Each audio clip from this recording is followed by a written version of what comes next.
Welcome to love tips in Nepali. साथी, तपाईलाई कुनै केटी मन परेकी छ र त्यो केटीलाई पट्याउन चाहनुहुन्छ तर कसरी, केही आइडिया छैन। केटी देख्ने बित्तिकै मन पर्यो, केटी अनजान छ, कसरी उसलाई मनको कुरा बताउने र गर्लफ्रेन्ड बनाउने। साथी, आजको भिडियो तिनीहरूको लागि हो जो सिधा मन परेको केटीसँग बोल्न सक्दैन, मन परेको केटीलाई नबोली आँखाको इशाराबाट कसरी इम्प्रेस गर्ने र गर्लफ्रेन्ड बनाउने। आजको भिडियोमा म तपाईहरुलाई यसैबारे बताउने छु, त्यसैले भिडियो थोरै पनि स्किप नगरी अन्तिमसम्म अवश्य हेर्नुहोला। So without wasting any more time, let start the video. साथी, जस्तै मानौ हामी कहीँ मेलामा जाँदा, रोडमा हिँड्दा, स्कुल कलेजमा जाँदा या कहीँ विवाह पार्टी जस्ता समारोहहरूमा जाँदा तपाईलाई देख्ने बित्तिकै कुनै केटी मन पर्न सक्छ र जब हामीलाई कुनै केटी देख्ने बित्तिकै मन पर्छ त्यो बेला हाम्रो मनमा अनेक विचारहरू खेल्न सुरु गर्छन्, राइट? जस्तो कि हाम्रो पुरै ध्यान उमाथि जान्छ र दिलबाट एउटा प्रेमिल घन्टी बज्न थाल्छ र त्यस्तो बेला मनमा यस्तो विचार जरुर आउँछ, मनमा सोचिन्छ, यार यो केटी कति राम्रो हो, उसँग कुरा गर्न मन लाग्छ,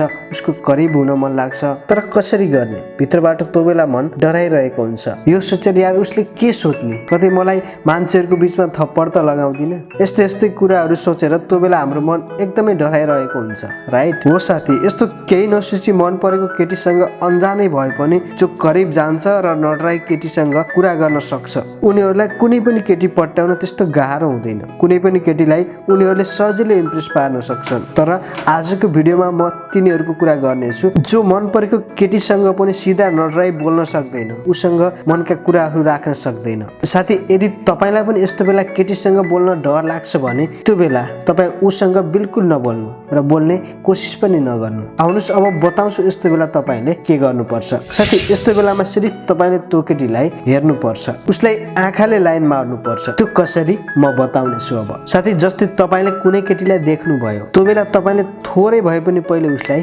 नोटिस गर्नु र बिस्तारै उसको थोरै करिब जाने कोसिस गर्नु, या जे जसरी भए पनि उसको ध्यान एकपटक तपाईँतिर आओस् या तपाईँमा परोस्, तपाईँले त्यस्तो केही काम गर्नु। र जब केटीको ध्यान नजर तपाईँमा पर्छ त्यो बेला तपाईँले त्यो केटीको आँखामा हेर्नु, लामो समय होइन, 5-6 सेकेन्डको लागि मात्र। त्यसपछि जब तपाईँ र उसको नजर जुत्छ र तपाईँलाई लाज लागे जस्तो फिल हुन्छ तब ऊबाट नजर बाहिर हटाउनु। यति गर्ने बित्तिकै त्यो केटीले सजिलै तपाईँको मनको भावना बुझिहाल्छ। अझै भनौँ न, तपाईँको यो हरकतको डाइरेक्ट इफेक्ट केटीमा पर्न सुरु हुन्छ। त्यसपछि केटीले मनमा नै सोच्न बाध्य हुन्छ तपाईँको बारे, यार उसले मलाई यसरी किन हेरिरहेको, कतै उसले मलाई मन त पराउँदैन भन्ने जस्ता कुराहरू केटीको मनमा खेल्न सुरु भइहाल्छ र त्यसपछि केटीले पनि तपाईँतिर हेर्न सुरु गर्छ। जब केटीले तपाईँतिर हेर्न सुरु गर्छ त्यसपछि फेरि तपाईँले मौका हेरेर केटीको नजरसँग नजर जुदाउनु। तर साथी, सेकेन्ड पटक नजर जुदाउँदा भने पहिले भन्दा थोरै धेरै बेर जुदाउनु होला। जब तपाईँसँग नजर जुदेर केटी लजाए जस्तो लाग्छ त्यो बेला तपाईँले हल्का स्माइल दिएर नजर केटीदेखि हटाउनु। त्यसपछि केटीले सजिलै तपाईँको मनको कुरा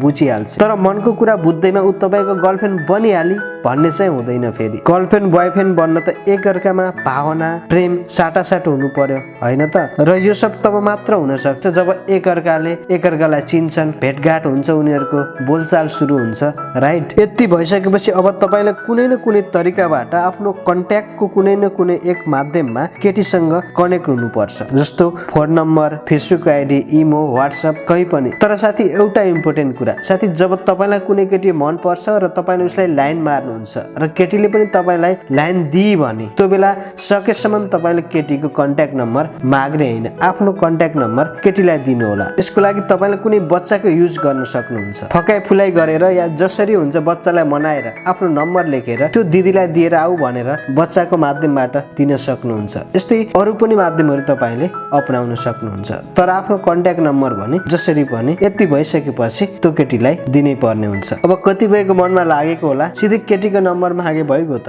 आफ्नो किन दिनु पर्यो? साथी, मैले आफ्नो कन्ट्याक्ट नम्बर केटीलाई दिनु भन्नुको रिजन के हो भने अगाडि रिलेसन बढाउन चाहने तपाईँ मात्र हो कि केटी पनि हो भनेर जान्नको लागि। भन्छन् नि, केटाले चाहे वर्ष दिन, केटीले चाहे 21 दिन। अब तपाईँले केटीको नम्बर माग्नु भयो भने केटीले तपाईँबाट भाउ खान सक्छ, तपाईँलाई बोयफ्रेन्ड बनाउने चाहना हुँदा हुँदै पनि अनेक नाटकहरू गर्न सक्छ। तर तपाईँले आफ्नो कन्ट्याक्ट नम्बर केटीलाई दिएर छोड्नुभयो भने र त्यो केटीको मनमा तपाईँप्रति थोरै पनि फिलिङ्स आएको छ भने उसले जरुर कल गर्छ र त्यसपछि तपाईले उसलाई सोधिराख्नु पर्दैन, उसलाई मनाइराख्नु पनि पर्दैन। आशा छ आजको भिडियो तपाईको निकै हेल्पफुल रहनेछ र तपाईलाई एकदम मन पर्नेछ। कस्तो लाग्छ आफ्नो विचारहरू कमेन्ट बक्समा राख्न नबिर्सनु होला र तपाईलाई भिडियो मन पर्यो भने लाइक गर्नु होला र भिडियो शेयर गर्न पनि नबिर्सनु होला र तपाईलाई भिडियो मन परेन भने मजासँग डिसलाइक पनि गर्न सक्नुहुनेछ र तपाईको कुनै समस्याहरू छन् भने हाम्रो फेसबुक पेजलाई लाइक गरेर मेसेज बक्समा आफ्ना समस्याहरू राख्न सक्नुहुन्छ भन्दै